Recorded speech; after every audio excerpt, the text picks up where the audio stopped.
Boa noite, pessoal. Bom dia, boa tarde. Não sei em que momento você está assistindo essa nossa reflexão. Mas o canal Repensar para Quê volta, a trazer alguns temas para a gente poder refletir, baseado sempre na Sagrada Escritura, que é o nosso alicerce, nosso fundamento. Aqui é o Manual da Vida Humana. E nós estamos iniciando uma nova série, uma série que me fez refletir bastante. Já a gente vai falar qual foi a fonte que nós tiramos dessa série, para que você possa saber o livro que nós buscamos. Mas antes eu gostaria de, mais uma vez, pedir a todos que aquelas pessoas que ainda não foram inscritas no nosso canal, faça a sua inscrição, para poder, quando você se inscrever, coloca lá o sininho todas, para que todo o material que a gente produz possa chegar para você. Também a gente pede a gentileza, caso seja possível, vocês compartilharem aquilo que a gente produz. Dê também seu like, dê seu likezinho lá para o YouTube ver que é um tema de relevância. E faça seu comentário, tá? Você fazendo seu comentário, eu vou receber, eu vou responder o seu comentário conforme aquilo que você achar ali necessário comentar, certo? O tema que a gente vai trabalhar hoje tem a ver com a hierarquia da nossa mente. A gente vai entender isso. Mas antes de nós iniciarmos, eu gostaria de convidá-los a fazer uma oração. Vamos orar? Querido Deus, querido Pai, estamos aqui nesse momento iniciando uma série.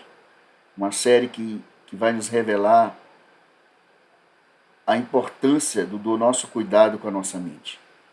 Desse órgão que é um instrumento que o Senhor fez com o intuito de ter uma conexão profunda contigo, uma intimidade, um entendimento, uma clareza de quem Tu és.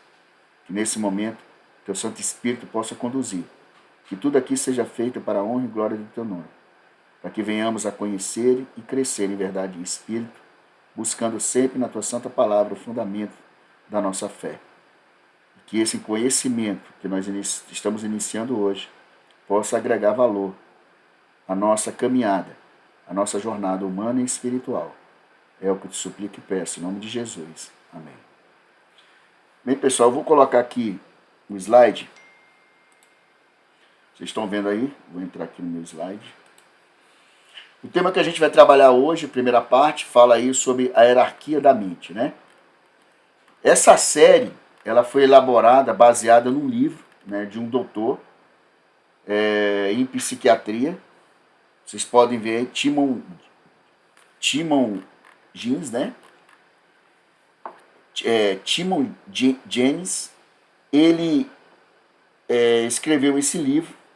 Ele foi traduzido, Vocês estão vendo no slide, mas eu estou colocando aqui para vocês. Ele foi traduzido em português. Eu comprei esse livro, um tema simples demais, o modelo bíblico para a cura da mente. Quem é esse doutor? Para a gente conhecer quem ele é. Ele tem doutorado, Eu fiz um levantamento, do currículo dele. Ele tem um doutorado pela Faculdade de Medicina da Universidade do Tennessee. Ele é mestre em psicofarmacologista. Ele tem a certificação de psiquiatra pelo Conselho Americano de Psiquiatria e Neurologia. Ele é especialista em estimulação magnética transcraniana. Ele faz um tratamento sem drogas para a depressão. Ele também é membro ilustre da Associação Americana de Psiquiatria.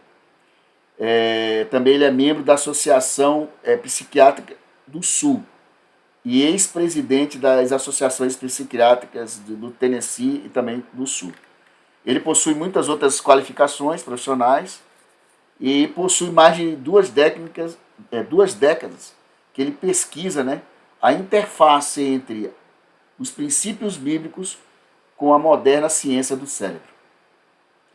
E ele inicia, ele coloca um texto bíblico interessante, quando Jesus nos diz o seguinte, vou colocar no slide para vocês verem. Os olhos são como uma luz para o corpo.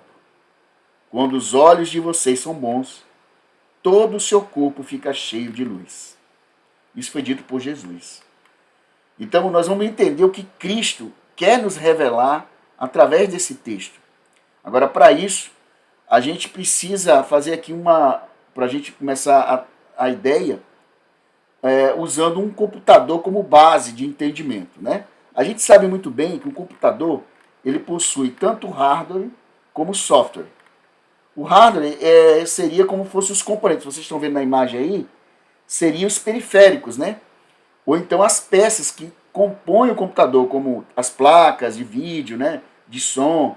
Aí tem o teclado, o mouse, né? O estabilizador, a impressora. Então, são os componentes físicos ali que fazem com que o computador seja construído e que possa funcionar, né? Dentro desses mecanismos aí, desses componentes.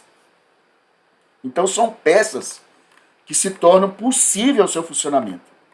Já o software, que seria a programação dentro do computador, ele funciona além das peças, né? Ele precisa de um sistema operacional para que ele possa funcionar. Então ele tem que ter as peças, mas ele tem que ter um sistema operacional para que haja o funcionamento dele. Que seria o que? A gente analisando essa foto, a gente observa que são as estruturas que têm regras, né? Que dirigem ali o funcionamento do computador, como o sistema Windows, Linux e entre outros, né? Programas, o Word, o Excel, né? Então, baseado nisso, a gente fazendo um comparativo do computador com a nossa mente, com o nosso cérebro, vamos entender o que seria então o software e o hardware dentro da nossa mente, né?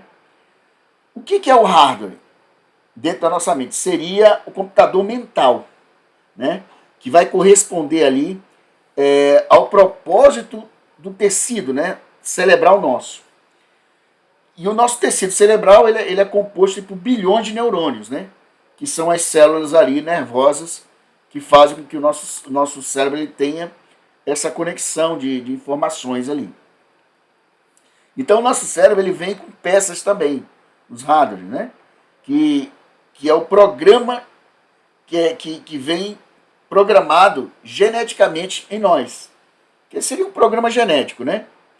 Vem com certas características, né? Cada indivíduo tem suas características. E deixa ali o sistema operacional pronto para receber as informações. E com isso, né, o software, que seria o sistema operacional, ele é instalado durante a nossa infância. Desde o momento que nós nascemos, as informações ali vão montando o nosso sistema operacional. E ele vai passando por modificações, como o próprio doutor fala no livro, por modificações ao longo da vida. Né? Então a gente tem modificações constantes durante a nossa infância, né? Nosso crescimento humano. Né? Ao longo da nossa vida, a gente apresenta ali modificações constantes do nosso ser. E tudo isso vai levar a essa palavra que eu coloquei no slide aí, a termos uma cosmovisão. Né? A cosmovisão seria como eu enxergo o mundo, né? Baseado dentro daquilo que eu tenho dentro de mim. Né, dos meus valores, das minhas crenças, né, da minha moralidade. Né?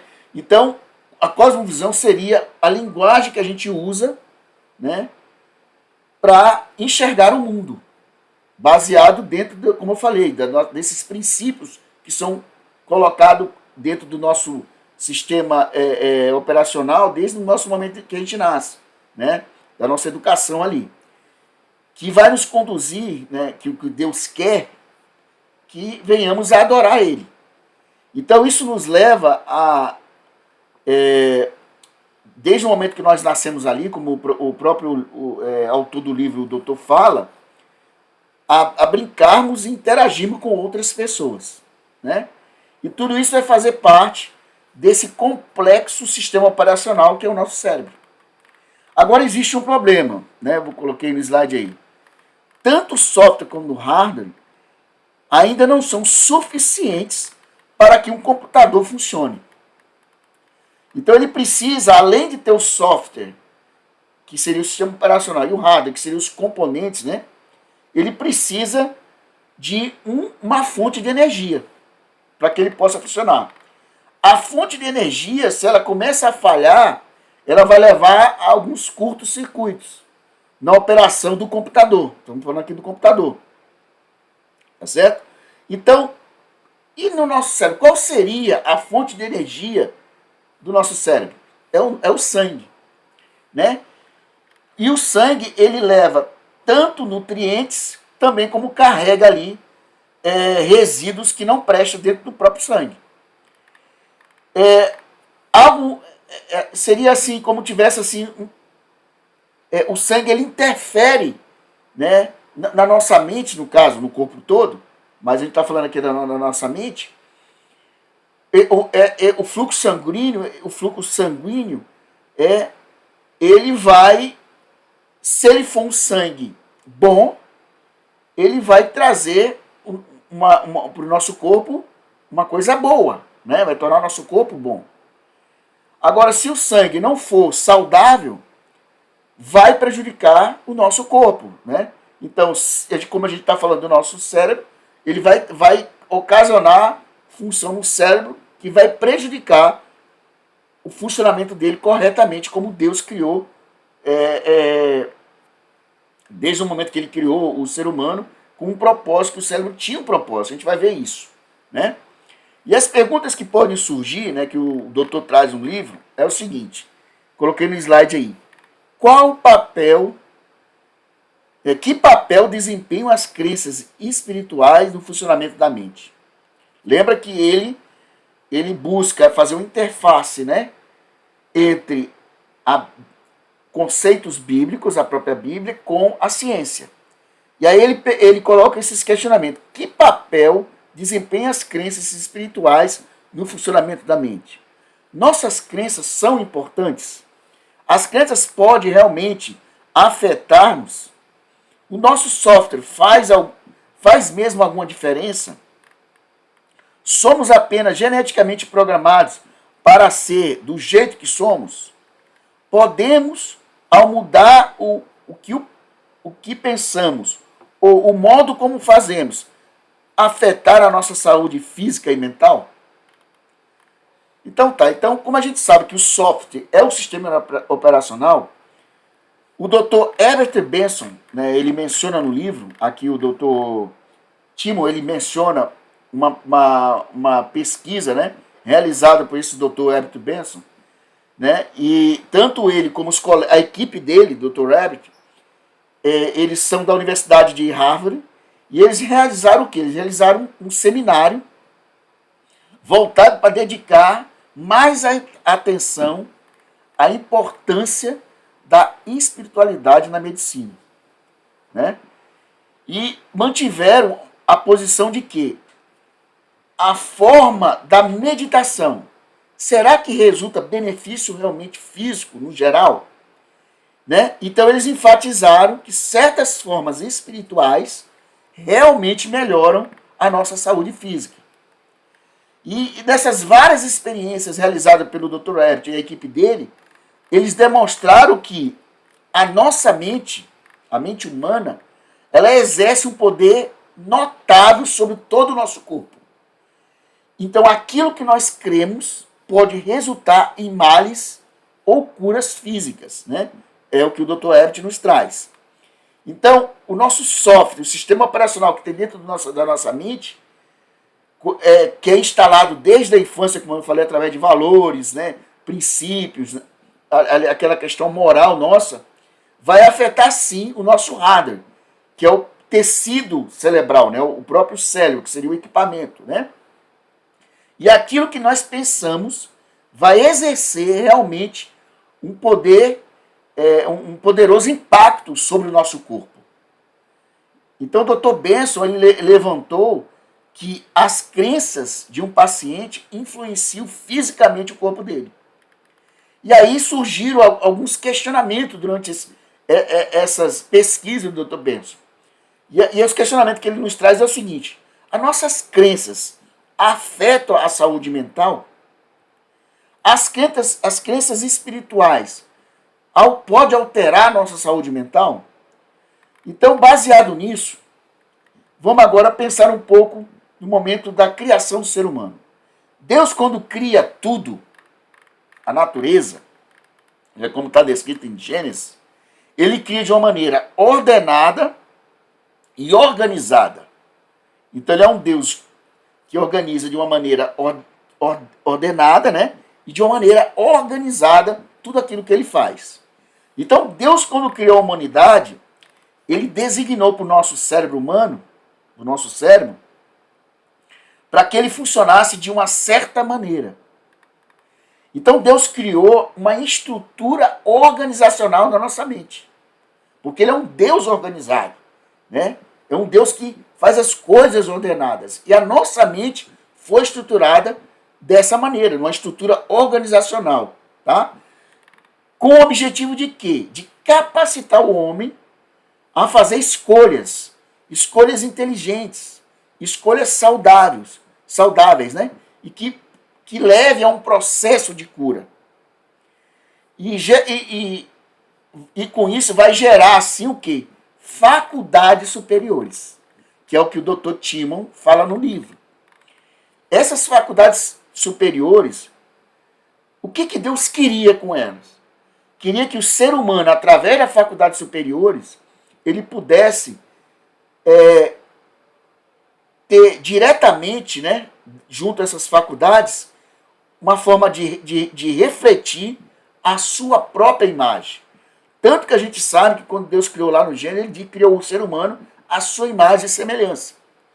Então, essas faculdades superiores, que Deus, quando criou o ser humano, a mente humana, ele buscou isso, que nós, seres humanos, pudéssemos diretamente refletir a imagem dele no mundo.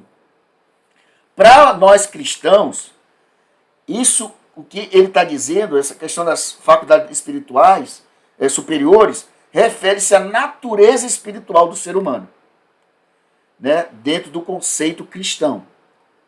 Então, essa natureza espiritual, Deus, quando ele realmente criou o ser humano ordenado, com estrutura organizada na mente, ele pretende que nós pudéssemos, através dessas faculdades superiores, na nossa natureza espiritual, governar a nossa mente. Então, a natureza espiritual, como diz o Dr. Timon, consiste em qualidades e aptidões que nos levam a fazer coisas mais semelhantes a Deus. Porque nós somos imagem e semelhança dele, né, conforme a sua imagem. Então, são traços que vai nos distinguir dos animais, porque nós somos seres racionais e os animais não, né? Então, vai distinguir deles e vai nos tornar responsáveis perante Deus. Então, baseado no diagrama que ele apresenta no livro, ele diz que a mente humana, ela foi criada de uma maneira com a natureza espiritual, né? Com faculdades superiores. E essa natureza espiritual, ou essa faculdade mais elevada da nossa mente, é a capacidade da gente o quê? Raciocinar. O que ele quer nos trazer com isso? Que nós temos capacidade de pensar, nós temos capacidade de ponderar as coisas, ponderar as evidências, vai nos levar a tirar conclusões mais claras, mais concisas, mais corretas. Então vai nos capacitar a quê? A contemplar e entender as coisas. Que vem através do quê? Da razão. Né? Da forma de... Então, o nosso raciocínio, a nossa capacidade de raciocinar, vem através da razão. E como através da razão, seria como nós somos seres finitos, né? Nós sabemos que a gente temos um limite humano, né? Que a gente sabe que vai morrer. Então a razão que ele nos traz com relação a a questão da nossa racionalidade, A razão apenas por ela mesma não é suficiente para dar um discernimento saudável ou levar a uma tomada de decisão mais clara, mais correta.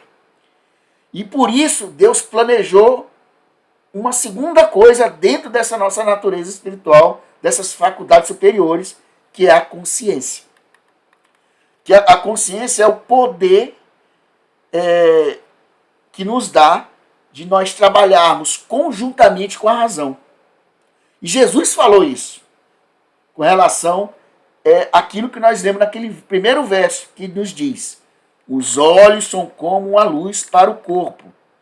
Quando os olhos de vocês são bons, todo o seu corpo fica cheio de luz. Então, a consciência seria os nossos olhos espirituais. O que eu quero dizer com isso, né?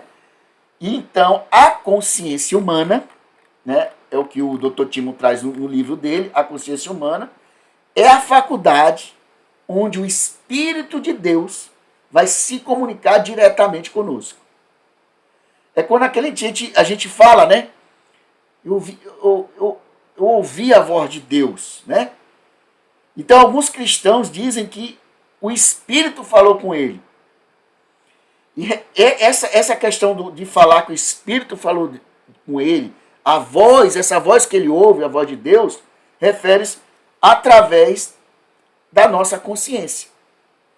Então, a pergunta que surgiria é o seguinte, que surge, né? Qual é o canal que Deus utiliza para se comunicar com o ser humano? Qual é o canal? O canal é através, olha no slide aí, dos nossos neurônios auditivos. Então a consciência é a faculdade mental específica que refere-se a termos uma visão espiritual das coisas. Do mesmo modo que o nosso olho humano. Do mesmo modo. Então o olho humano, ele pode transformar uma luz, que nós estamos vendo, por exemplo, estou vendo aqui, falando aqui com vocês, uma luz, ela entra no olho humano, através de uma energia neural, ele vai passar essa luz, essa energia neural, e vai transmitir informações ao nosso cérebro. E a nossa consciência vai transmitir impressões espirituais compreensíveis ao nosso cérebro com relação a essa informação que entrou através dos nossos olhos, né, esse canal de energia neural, vai nos conduzir à nossa consciência, que vai nos dar uma impressão espirituais compreensível para que a gente possa tomar uma decisão. Agora tem que entender o seguinte, que é o que o doutor fala no livro. As informações que chegam à mente pela via da consciência, pela nossa visão, não tem valor maior que as informações que nos chegam por meio de qualquer outra avenida. E quais seriam essas outras avenidas? Os nossos outros sentidos, que seria o tato, o olfato, o paladar e a audição.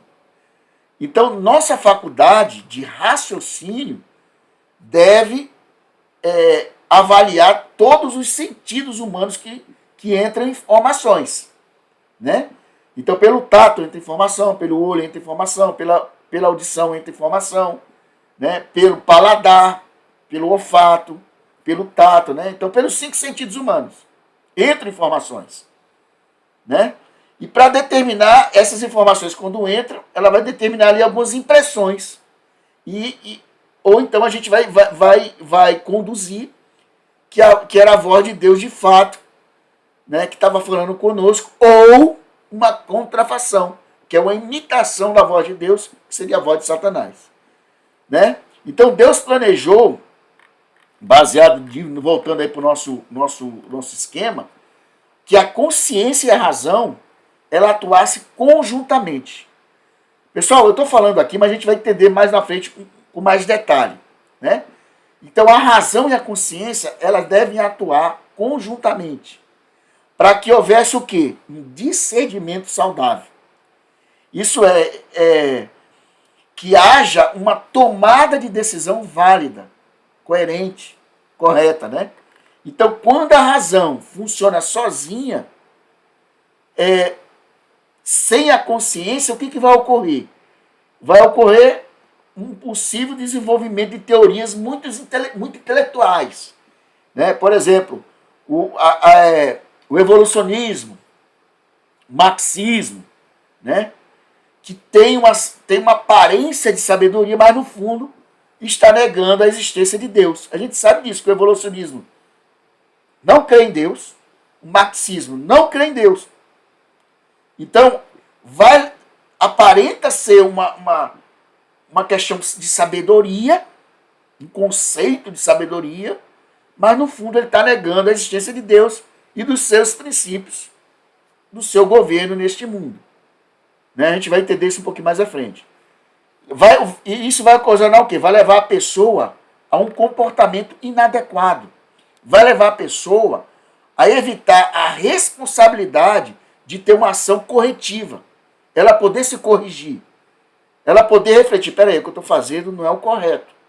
Porque a razão com a consciência vai gerar um discernimento. Peraí, isso aqui não é correto eu fazer. E ele vai se corrigir. Mas quando eu nego a licença de Deus, que me dá princípios e valores humanos, né? Através das nossas crenças, dos valores, né? da moral, que é o alicerce do fundamento humano, vai me conduzir a ter comportamentos inadequados. E esses comportamentos levam a pessoa a não ter responsabilidade pelos seus atos. Né? E isso levará o quê? A não ter, olhando pelo slide aí, uma escolha saudável. Então, para que haja realmente uma escolha saudável, a razão deve contar com a mão restritiva da consciência. É o que o Dr. Timon diz no livro. Que corresponde o quê? A influência de Deus que vai atuar através da consciência e por meio da revelação da verdade. Eu tenho que ter um parâmetro.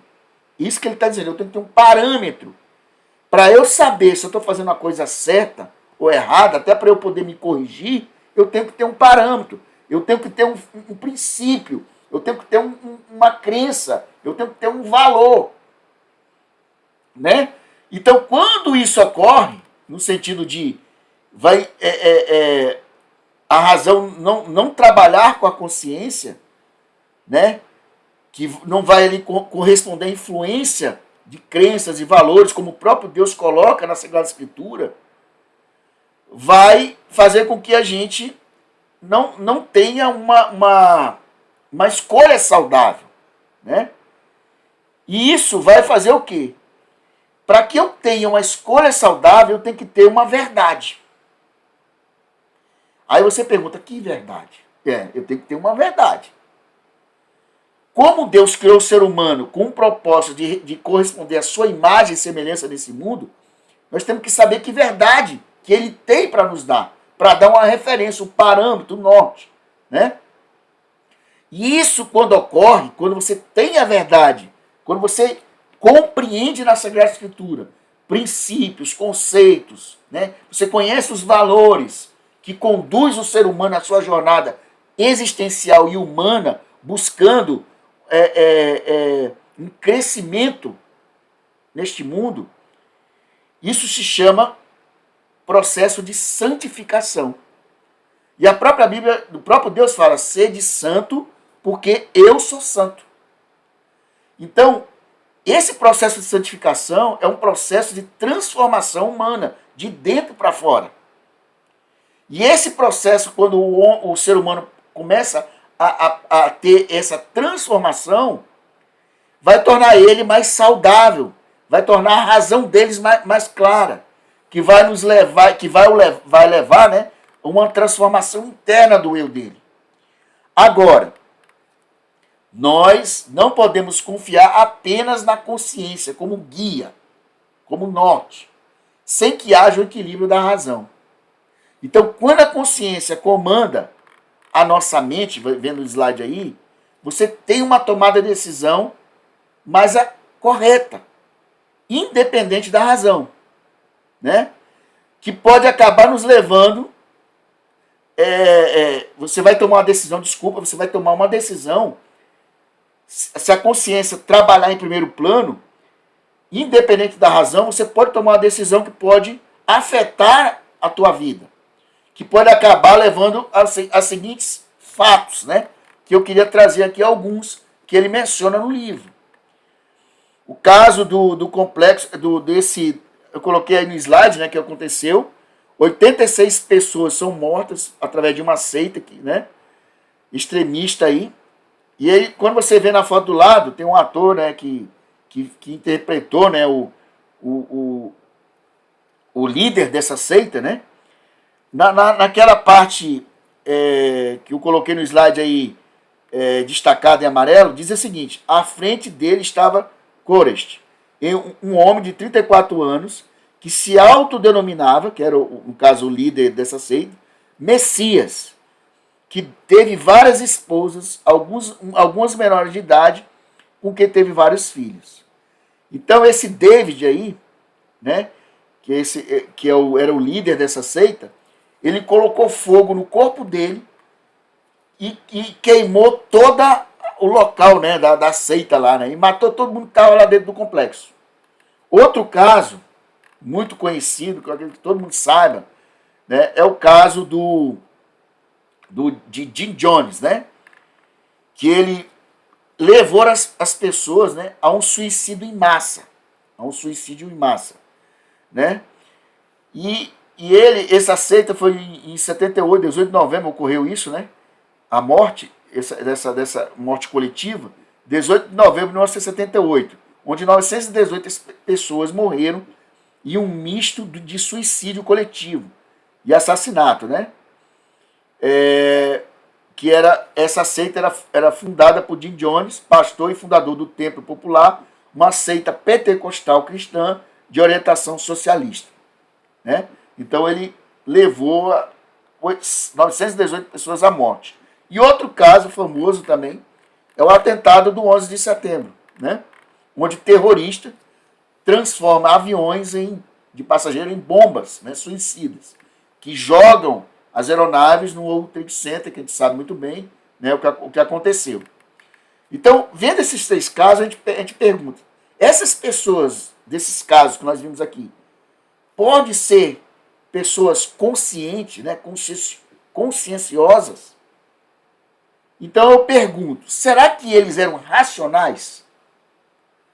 Então, quando a razão e a consciência trabalham juntas, em harmonia, vai dar um equilíbrio, né, às nossas ações, os nossos pensamentos, a gente vai ver um pouquinho mais à frente, né? Então vai dar um equilíbrio uma a outra. Então a razão dá um equilíbrio na consciência, a consciência dá um equilíbrio à razão.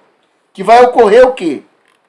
Baseado aí no que nós estamos vendo, há uma tomada de decisão saudável.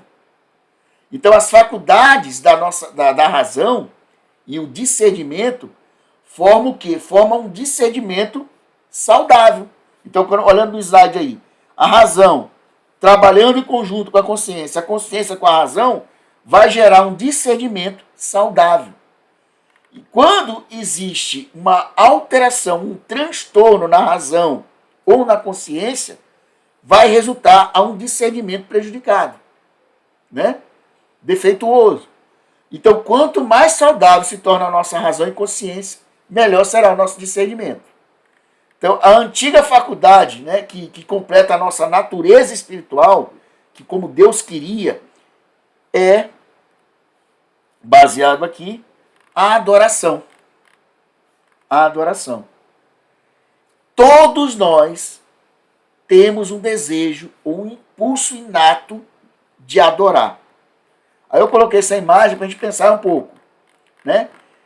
Todos nós temos um desejo de adorar alguma coisa, que pode ser uma figura da cultura pop, no caso das meninas aí, adorar um time de futebol, adorar o dinheiro, adorar o poder, adorar a ciência, adorar o próprio eu, ou adorar a Deus. Então, todo ser humano vai adorar alguma coisa, ele vai adorar algo. Todo ser humano. Isso é inato dele. Porque nós fomos projetados para isso, de adorar. Né? Então, essa adoração, de ter uma. Nós buscamos uma adoração, nós buscamos adoração, algo fora de nós, não é dentro de nós. Algo fora de nós. Por quê? É para dar sentido à nossa vida, para dar um foco à nossa realidade, para dar um propósito ao nosso modo de viver, né? Para dar uma lógica à nossa existência. Então, um dos fundadores do existencialismo, que é Karl, ele disse o seguinte, Karl Jasper, ele apresenta o seguinte, olha o que está no texto aí. Aquilo a que você se apega, aquilo pelo qual você arrisca, a sua existência, isso é verdadeiramente o seu Deus. E já outro autor, né, Richard Gredd, ele fala o seguinte, olha só aí.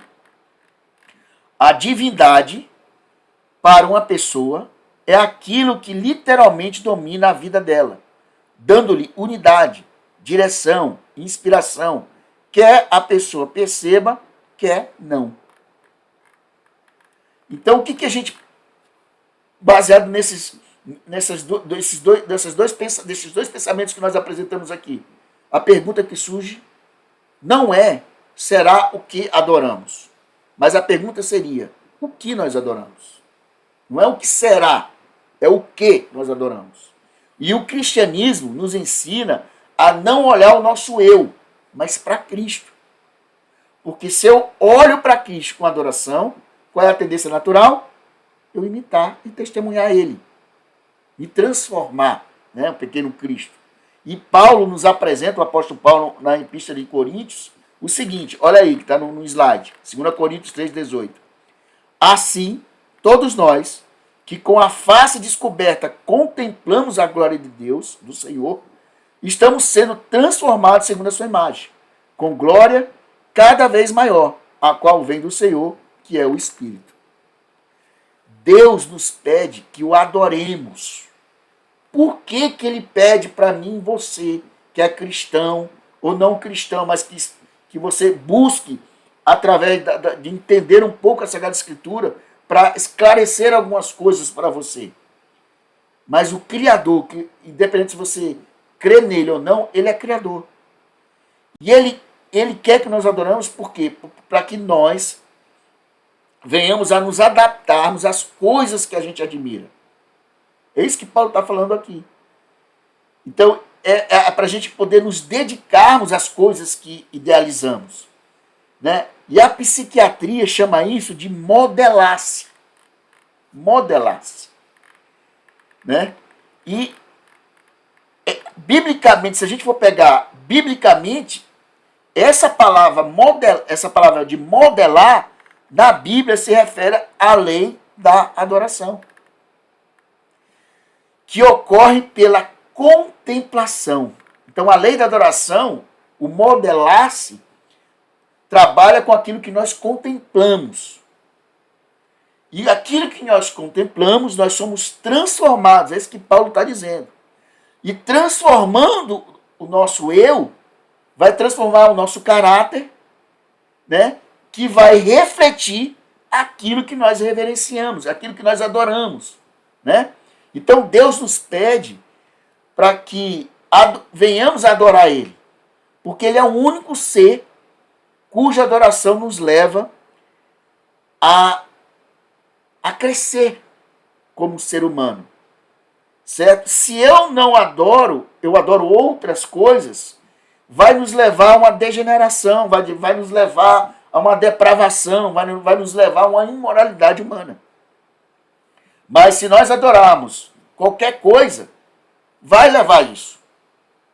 Agora, a gente tem que colocar o seguinte, com certeza, irá nos levar, se eu adorar qualquer coisa, vai nos levar a termos uma degradação humana. Basta você olhar para a sociedade hoje. Pessoas dizendo que é cachorro. Eu sou um cachorro.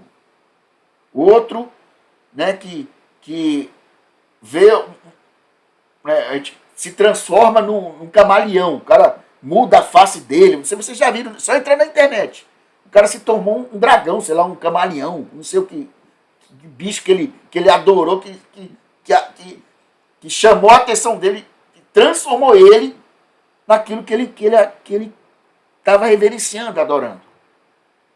Né? Então, a escolha daquilo que nós adoramos, no caso, eu coloquei essa imagem do dinheiro, né? Vai nos levar a ser, vai transformar aquilo num Deus para a nossa vida. Vai influenciar o nosso desenvolvimento das nossas faculdades mentais humanas. Por isso que eu vejo coisas na internet que às vezes é uma coisa assim surreal. Um cara que muda o corpo para se transformar num camaleão, num dragão, coisou os dentes, né? Colocou a bola do olho toda, pintou todo o olho de preto, colocou um negócio para fazer feito um chifre, sabe, cortou a língua no meio. Então, vai afetar as faculdades mentais da pessoa, aquilo que você adora. E vai transformar em deuses aquilo que a gente adora. Pessoas que transformam o dinheiro num deus, o poder num deus, o time de futebol num deus, né? Um artista num deus. E aí tem aquela velha questão. Os deuses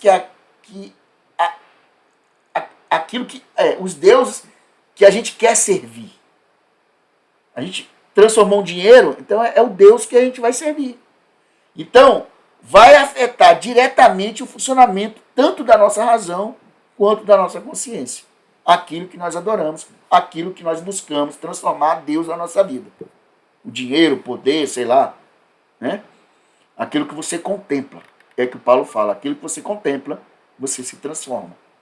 Por isso que Deus nos apresenta praticamente, ele busca, né, para que a gente pratique, né, cultos racionais através da nossa mente.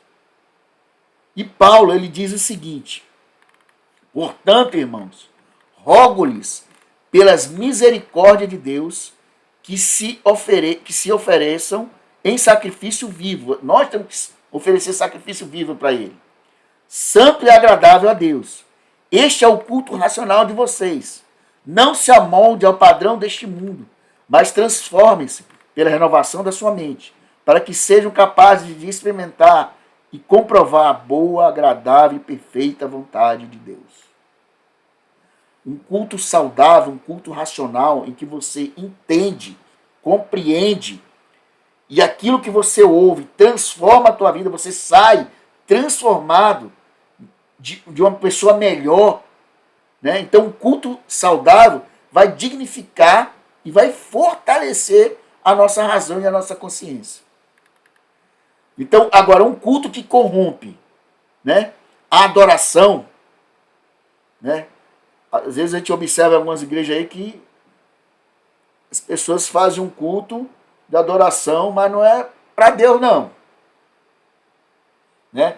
Eles diminuem a adoração para Deus, e isso vai debilitar a razão e a consciência deles. Lembre que a gente vai ver que se eu dou ênfase só à razão, vai dar uma distorção na nossa transformação, no nosso modo de ser. Se eu dou somente uma ênfase à consciência, também vai ter problema. Então a razão e a consciência têm que estar conjunta para gerar um discernimento saudável, compreensível, racional, que vai nos levar a uma adoração pura, verdadeira, clara, para que eu possa ser transformado. E Deus determinou que a faculdade da mente, agora a gente vai entrar agora em detalhe, que a faculdade da mente venha, né? Quando a gente pega a natureza espiritual, com todos esses componentes que Deus criou o homem com essa pureza, vai nos conduzir a uma vontade. E a vontade, como eu coloquei no slide, é o centro da ação da mente. A vontade deve funcionar como sob a direção tanto da razão como da consciência. Então a vontade é a parte da mente que na verdade vai escolher. Então é a parte da ação da nossa mente. E o plano de Deus, ele pretende que a nossa mente funcione da seguinte maneira: que a vontade haja em direção conforme a razão e a consciência. Mas, infelizmente, os seres humanos nem sempre seguem a hierarquia divinamente planejada por Deus na nossa natureza espiritual, entre a razão, a consciência, levando um discernimento saudável que vai nos conduzir a um desejo, a um impulso inato de estar adorando Ele, querendo imitar a Ele, contemplar a Ele, para eu me tornar igual a Ele. Né? A gente sabe que a gente não vai chegar nunca a ser igual a Deus. Mas quanto mais eu me aproximo dele, mais eu me torno parecido com ele. Imitador. Testemunha no mundo para outras pessoas. Né? Então, existe um exemplo simples aqui para a gente pensar. O fumante, por exemplo. O fumante, ele sabe que fumar é perigoso. Ele sabe, né, que pode ter um câncer de pulmão, que ele pode ter uma doença cardíaca por causa do fumo, que ele pode ter um derrame cerebral, que ele pode ter um enfisema por causa do cigarro. A sua consciência vai convencer ele sobre isso, que ele pode morrer, ele pode ter um câncer, uma doença, né? Vai convencer ele, junto com a razão, que fumar é prejudicial à saúde dele. Agora, se ele não envolver a vontade e não escolher abandonar o cigarro ou parar de fumar, ele vai continuar fumando. Ele pode ter a racionalidade, a consciência que diz para ele que ele pode ter um câncer, que ele pode morrer de doença cardíaca, enfisema pulmonar, derrame e tal, e tal. Mas se a vontade não ficar subordinada à razão, à consciência que vai levar um discernimento claro, sabendo que ele é a imagem e semelhança de Deus. Por isso que na Bíblia fala, né, que nós somos o templo do Espírito Santo. Se ele não colocar vontade, se ele não escolher essa ação de deixar o cigarro, não vai adiantar nada. Vai continuar fumando. É isso que está sendo apresentado para a gente. O problema que ocorre quando as pessoas exercem a sua vontade, né, escolhendo agir de modo que viola a razão e a consciência, vai prejudicar ela. E vai tornar essas pessoas agitadas, vai tornar essas pessoas inquietas, vai tornar essas pessoas ansiosas. Então, quando a vontade segue a direção da razão e da consciência, mesmo as pessoas não se sentindo bem em fazer, vou parar de fumar, mesmo que vai ser no início ali difícil para ele, no primeiro momento, mas se ele continuar na direção da razão e da consciência, dizendo para ele parar de fumar, que ele não pode, porque vai prejudicar o corpo, vai ocorrer cura. Né? Que irá trazer o quê? Um resultado para ele. E que resultado vai ser? Saúde, no caso do fumante, saúde, uma paz interior, uma confiança, uma satisfação de ter vencido aquele vício, aquele desejo errado dentro dos princípios, dos valores, dos conceitos, da moralidade que Deus nos traz na Sagrada Escritura. O próximo agente, né, da nossa mente, né, é o pensamento. Então, o próximo agente é o pensamento. E o pensamento estão subordinados à natureza espiritual e à vontade. Então, só para vocês entenderem, a natureza espiritual é composta por 3 pontos: razão, consciência e adoração. Aí vem a vontade. A vontade ela tem que estar subordinada à nossa consciência, à nossa razão, lembrando que nós temos um desejo inato de adorar a Deus, de ser, buscar aquilo que nós contemplamos, nós transformamos, vai gerar valores, princípios coerentes, racionais, conscientes, que vai levar a um discernimento saudável, que vai levar a vontade a ter uma ação contrária, mesmo que machuque o nosso eu. Certo? Então, os pensamentos agora vai estar subordinado tanto à natureza espiritual como à vontade. Como à vontade. Então, aquilo que nós pensamos todos os dias inclui as nossas crenças, valores, moral e imaginação, é o que está no slide aí. Então, todos nós alcançamos a idade adulta com crenças, com valores, né, com princípios, com moral, com a moral, né, estabelecida, que irão precisar, no transcorrer desse crescimento nosso humano, ter modificações, porque nós não somos perfeitos. Né? Então, nós temos a responsabilidade de avaliar por nós mesmos e conservar aquilo que é saudável. E tudo que for apoiado pelos fatos e verdades, né, vai nos ajudar nesse processo saudável de transformarmos a nossa vontade, a nossa natureza espiritual de uma maneira coerente, clara, com princípios, valores, imaginação, crenças, moralidade, baseado, que vai nortear o nosso modo de viver e o nosso modo de ser. Tá certo? Então, nós temos essa responsabilidade de avaliar por nós mesmos e conservar aquilo que é saudável na nossa vida. E tudo que for apoiado pelos fatos, né, e pela verdade que nós temos que buscar. Por isso que eu tenho que ter um norte, eu tenho que ter um parâmetro para eu poder saber se aquilo ali é uma verdade ou uma mentira. Ou é um fato correto ou um fato errado. Devendo a gente descartar ou mudar aqueles que são remanescentes do nosso modo infantil de pensar. Aí Paulo, ele declara, olha só o que Paulo declara. Quando eu era menino, falava como menino, pensava como menino, raciocinava como menino. Quando me tornei homem, deixei para trás as coisas de menino.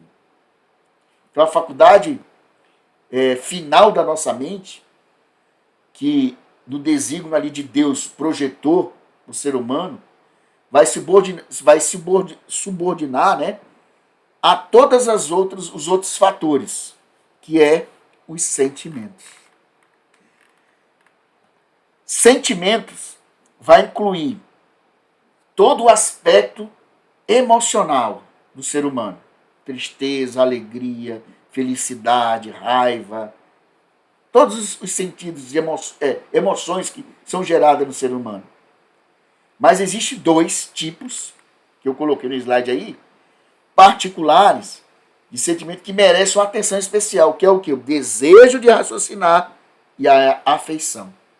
Então, o primeiro, que é a questão desse desejo de nós relacionarmos com alguém, com as pessoas, né? Porque nós somos um ser social, nós não somos nós não fomos projetados para viver só.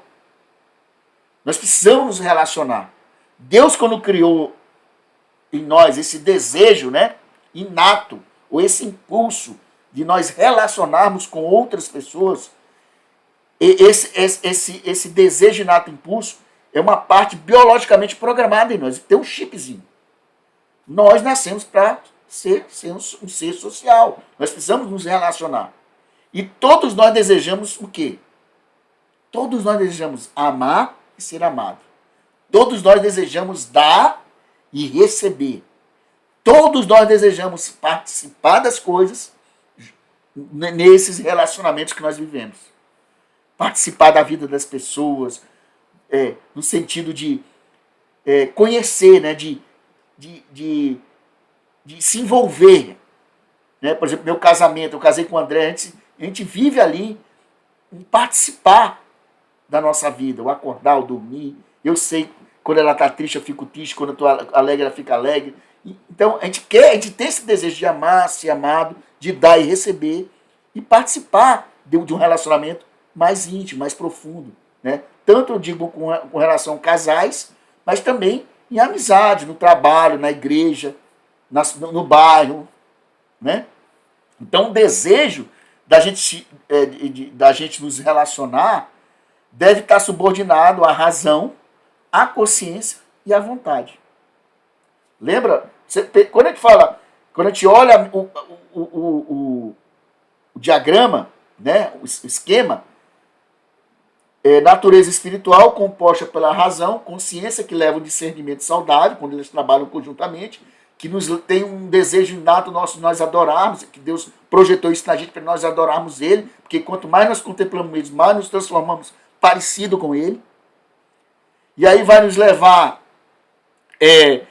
a ter vontade, não é isso? A vontade nos leva às emoções, as emoções vai nos levar aos nossos sentimentos, né? Então o desejo de nos relacionar, essa questão de relacionamento, tem que estar subordinado à razão, à consciência e à vontade, que vai nos levar a avaliar os fatos daquele relacionamento, a circunstância daquele relacionamento e as evidências daquele relacionamento, se realmente é um relacionamento potencial, que vai nos elevar, ou um potencial que vai nos prejudicar. Por isso que os pais, quando chegam assim, com quem você está andando? Deixa esse fulano, que esse fulano não presta para você. Não era assim que nossos pais diziam para a gente? Então, ele está ali mostrando para a gente que a gente tem que ter a nossa consciência, a nossa razão, a nossa vontade, nessa questão do relacionar, saber com quem nós estamos nos relacionando. E isso vai permitir, ou nós iremos levar, né, a rejeitar essa possibilidade de relacionamento, ou vai nos levar a ter um relacionamento mais profundo com aquela pessoa.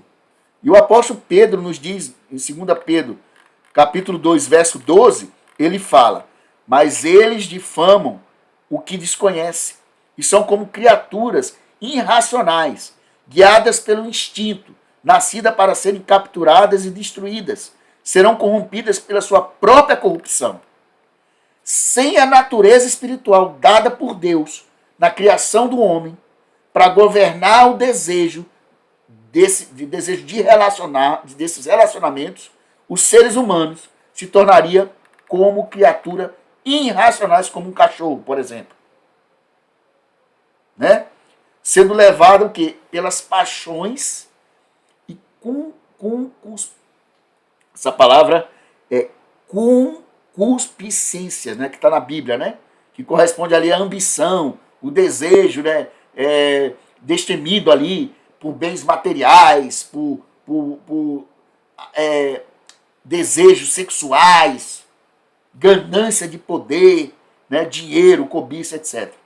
Então, o segundo sentimento de ter um relacionamento, o segundo sentimento importante que nós devemos identificar são as nossas afeições. As afeições, ela vai corresponder às nossas ligações emocionais. É o que o Dr. Timon diz no livro. Que é o laço dos nossos corações, laço do nosso coração. Que vão ser os sentimentos desenvolvidos, né, por pessoas e coisas. Agora nós temos que ter cuidado com aquilo que nós nos afeiçoamos. E o apóstolo Paulo apresenta em Romanos capítulo 2, 29, diz o seguinte: porém, judeu é aquele que o é interiormente, e circuncisão que é do coração. E circuncisão que é do coração, no espírito, não segundo a letra, e cujo louvor não procede dos homens, mas de Deus. O que Paulo está dizendo aqui? Paulo está dizendo que ele está falando aqui da circuncisão. E a circuncisão que ele está falando aqui é no coração, pelo Espírito Santo. Porque na época, o judeu, para um cara que não é judeu, entrar na religião judaica, ele tinha que fazer uma circuncisão do corpo, né, através do órgão genital, os homens. Só que Paulo está dizendo que não, porque agora essa circuncisão não existe. O que existe é a circuncisão no coração, pelo Espírito Santo. Então Paulo quer nos ensinar que nós devemos cortar relacionamentos doentios e fortalecer relacionamentos saudáveis, né? Deus planejou a nossa mente para que funcionasse em perfeito equilíbrio, para beneficiar uma comunhão face a face com Ele, como Adão tinha ali no Éden, né? No final da tarde, que Deus ia lá falar com ele, ter uma comunhão face a face lá no Éden. Então, essa questão dessa comunhão não só faria escolhas inteligentes ali para Adão, no sentido de seguir só a vontade de Deus, não. Mas, devido a aí que aconteceu, a gente sabe muito bem, eles tomaram uma decisão, e tomaram a decisão errada. Aí entra aqui a lei da adoração. Adão teria todos os aspectos de sua mente permeados com o caráter de Deus. Lembra que eu falei o que é a adoração que Paulo fala lá no que a gente viu na Bíblia? Que quanto mais nós adoramos, mais contemplamos, nós nos transformamos em glória no Senhor. Então, Adão ele teria todos os aspectos da sua mente de permear o caráter de Deus, porque ele adorava, ele contemplava face a face a Deus.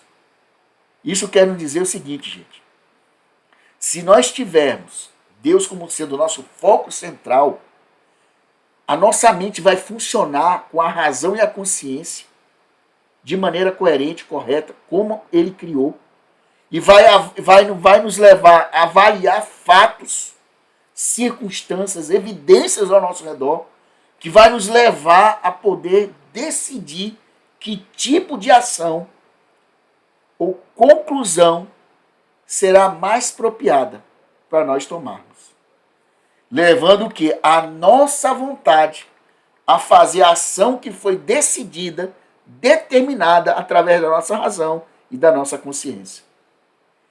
E isso vem através de nós termos selecionado crenças em cima das nossas crenças, dos nossos valores, da nossa moral, né, que foi assimilada e praticada na ação dessa tomada de decisão, que vai levar a nossa imaginação a saber quais ligações manteríamos, se é boa ou ruim, correta ou incorreta, no aspecto do nosso relacionamento com Deus e com outras pessoas. Assim, o que vai acontecer? O caráter vai formar em nós, o caráter de Deus vai ser formado em nós. Mas, infelizmente, eles tomaram uma decisão, né? Eles fizeram uma escolha errada, Adão e Eva. Fizeram uma escolha errada. E eles exerceram ali a sua vontade para fazer uma triste escolha. Então, eles colocaram a vontade acima da razão, da consciência, que dava o discernimento, de obediência. Né? Não pode passar do sinal vermelho. Ah, mas eu vou passar. Isso é a tua vontade. Você está sobrepondo a tua vontade, a tua razão, a consciência que você sabe. A razão e a consciência vai dizer, pessoal, meu colega, se você passar o sinal vermelho, vai ter consequência. Mas você não, mas eu quero que minha vontade sobreponha. Aí você vai passar o sinal vermelho, vai ter consequência. Ou vai ser multado, ou você pode ocasionar um acidente, matando alguém, ou você morrendo. E eles exerceram a vontade, Adão e Eva exerceram a vontade de uma escolha triste, que foi o que eles fizeram.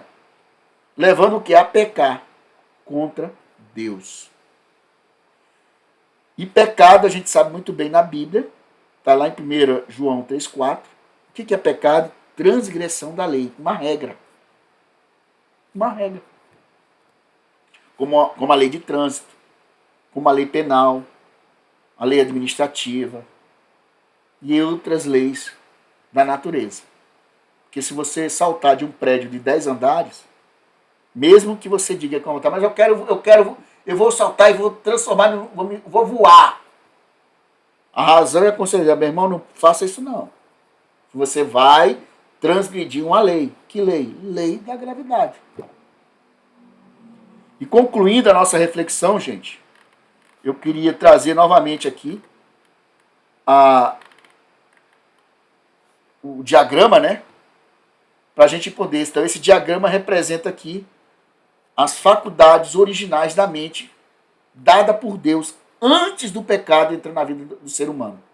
Então, isso aqui, vocês estão vendo aqui o quadro, o diagrama de como que Deus transqueria a nossa mente antes do pecado. É isso aqui.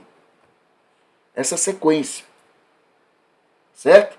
mais a hierarquia e interrelacionamento organizacional da nossa mente, resumindo, as nossas faculdades mentais mais elevadas que possuímos são as que mais diretamente refletem a imagem de Deus. Lembrando que Paulo falou, coloca isso na cabeça. Quanto mais eu contemplo, mais eu me transformo naquilo que eu contemplo. E Paulo fala, contemplando ao Senhor, transformado de glória em glória, nós seremos transformados na imagem dele, em Cristo. Se eu tenho Cristo como uma referência na minha vida, se eu contemplo Cristo, se eu adoro Cristo, quanto mais eu busco um relacionamento íntimo com ele, profundo, com fundamento, com princípio, com os valores, eu me tornarei parecido com ele. É isso que Deus quer. Certo?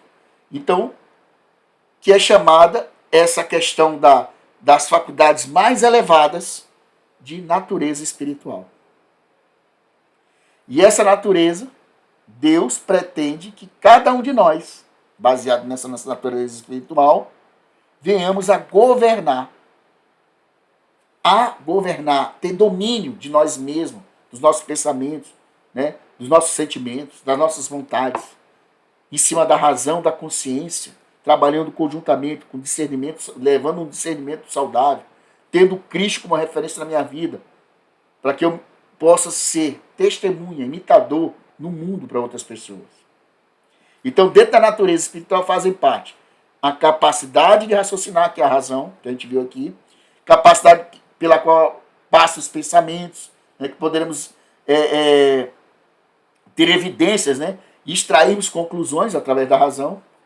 A razão capacita a gente para nós contemplar e entender as coisas. Aí vem a consciência, que a gente viu, em conjunto com a razão, permite o que? Um discernimento saudável, decisões válidas, corretas, coerentes, né?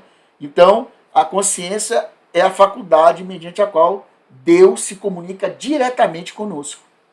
Por isso que nós somos um ser racional, consciente. E a influência, né, a consciência, ela tem uma influência de Deus atuando através da nossa consciência. E por meio, ele vai atuar, né, influenciar nós, através da consciência, por meio da revelação da verdade.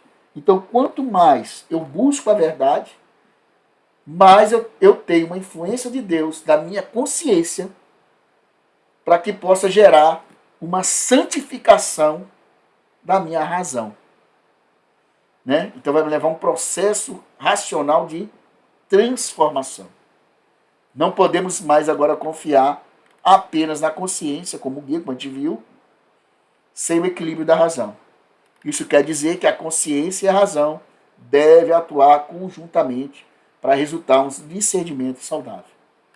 Agora, hoje, poucas mentes funcionam com a harmonia divinamente pretendida. Aí vem a adoração, que é a faculdade que completa a nossa natureza espiritual, constituída de um desejo ou impulso inato que a gente viu, que está escrito aí no slide.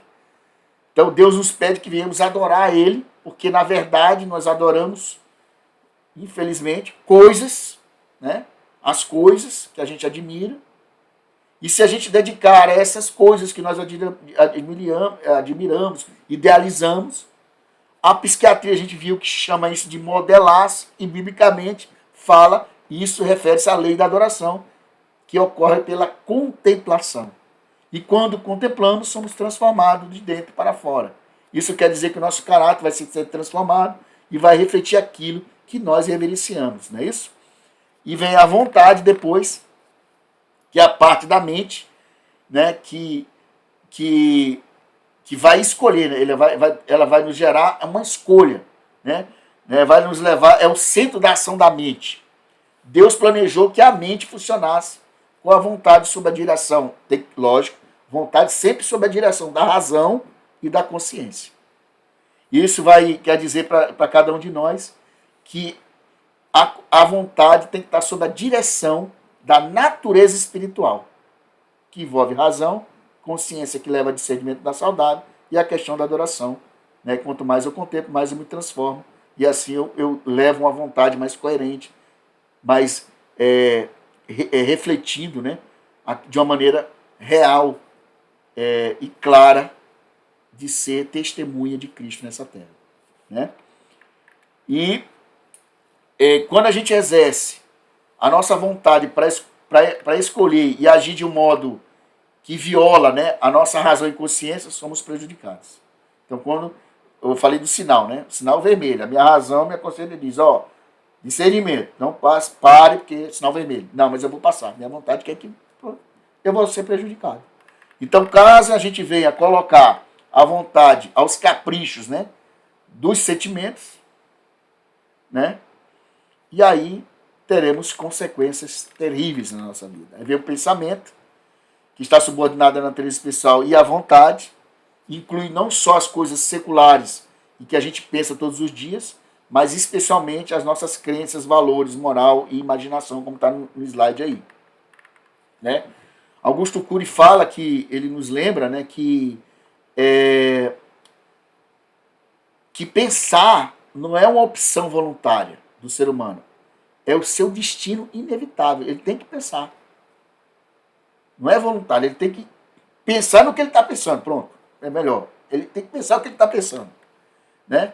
E com isso a gente vai poder gerenciar o nosso pensamento. E nós temos que submeter os nossos pensamentos à natureza espiritual e à vontade, né, que está acima dele.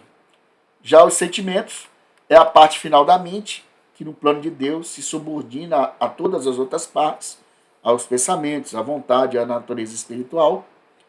Inclui todo o aspecto das nossas emoções, como tristeza, alegria, raiva, felicidade, etc. E divide-se em dois tipos particulares de sentimento que nós vimos: desejo de relacionar-se e afeição, né? As nossas afeições. Então, o desejo de relacionar é um chipzinho biológico que foi programado em nosso ser, né? Que deve estar subordinado tanto à razão e à nossa consciência e à vontade, né? Para que a gente possa avaliar os fatos, as circunstâncias, as evidências, né, que estão ao nosso redor, para a gente verificar se aquele relacionamento é potencial, né, se vale a pena ou não. Né, então, o sentimento ele vai baseado em cima da razão da consciência, né, e da vontade, vai nos conduzir se realmente a gente deve se relacionar ou não com aquela pessoa. E afeições consiste em ligações emocionais que é desenvolvido nas pessoas, né, desenvolvido por pessoas, né, essa afeição, ou por coisas. Infelizmente, a nossa mente está infectada. Infectada. Com elemento destrutivo que entrou depois da queda do homem no Éden. Que interferiu, né, na função mental da natureza harmoniosa e saudável da mente humana. E esse tema nós iremos trabalhar na segunda parte da série, né, onde a gente vai ver quais são as consequências da escolha errada de Adão, essas consequências essas, né, que levou a prejudicar a nossa mente até hoje. E nós iremos também descobrir o elemento destrutivo que deforma a nossa mente e quais as formas de removê-lo, esse elemento destrutivo. E eu encerro com o pensamento de Erich Fromm, quando nos diz: as pessoas egoístas são incapazes de amar os outros, mas não são capazes de amar a si próprios, tão pouco. A si próprias, tão pouco. Então, o próximo tema da série, vou deixar aqui o cartaz, né, que eu vou disponibilizar no canal, segunda parte. O tema será Destruidor Interno da Mente. Né, ver se eu coloco, vai estar disponível dia 14 de março, eu vou gravar, né, para deixar pronto. Então, hoje, os psiquiatras, eles observam que poucas mentes humanas funcionam com harmonia devidamente pretendida. A nossa mente está infectada com um elemento destrutivo que interfere na função mental natural, harmoniosa e saudável que Deus nos fez no momento que Ele criou o ser humano. Eu espero que vocês assistam toda essa primeira parte e também estejam disponíveis a assistir a segunda parte para ampliar esse conhecimento acerca do tema, né, proposto de termos uma mente Conhecer uma mente que foi projetada por Deus lá no princípio e que hoje nós vivemos uma mente doente. Certo? Então, espero que vocês não percam esse deixa eu voltar aqui. Espero que vocês não percam a segunda parte, tá bom? Espero que eu tenha contribuído, tenha ajudado e fico à disposição caso vocês queiram mandar algumas mensagens, fazer ali, mandar ali os comentários que eu vejo e respondo caso vocês tenham alguma coisa para acrescentar, né? Ou perguntar, tá bom? Então fico com Deus, eu agradeço e eu queria encerrar com mais uma oração. Vamos orar? Querido Deus, querido Pai, estamos aqui, Senhor, encerrando essa primeira parte dessa série que trata daquilo que o Senhor fez com tanto amor e carinho, que é a nossa mente.